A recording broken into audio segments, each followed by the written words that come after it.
প্রথমে আপনি আপনার গুগল অ্যাপসে গিয়ে সেখানে বিডি জবস লিখবেন। বিডি জবস লেখার পরে সার্চ দেবেন। সার্চ দেওয়ার পরে সেখানে চলে আসবে। চলে আসার পরে আপনি এখানে বিডি জবস লিখে আপনি লিঙ্কে ক্লিক করবেন। ক্লিক করার পরে আপনাকে এরকম একটা সাইটে নিয়ে যাবে তারা। এখানে বিভিন্ন বিভাগ দেওয়া আছে। বিভাগে আপনার বরিশাল আছে, ঢাকা আছে, খুলনা, চট্টগ্রাম সব বিভাগগুলি আছে। যে আপনি চাইলে যে কোনো একটা বিভাগে ঢুকতে পারেন। এটা নির্দিষ্ট বিভাগের জন্য এই চাকরিগুলি, এখানে এই সংখ্যাগুলি বা অ্যাকাউন্টস অফিসার আদার্স আপনি যাই চান না কেন সেটাও আছে।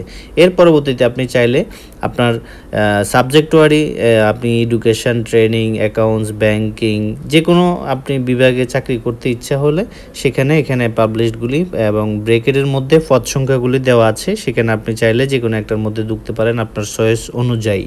ঠিক আছে, তো ভালো থাকবেন বন্ধুরা। আজকে এই পর্যন্ত। আপনাদের ভালো লাগলে আমাদের চ্যানেলটি সাবস্ক্রাইব করবেন। Thank you.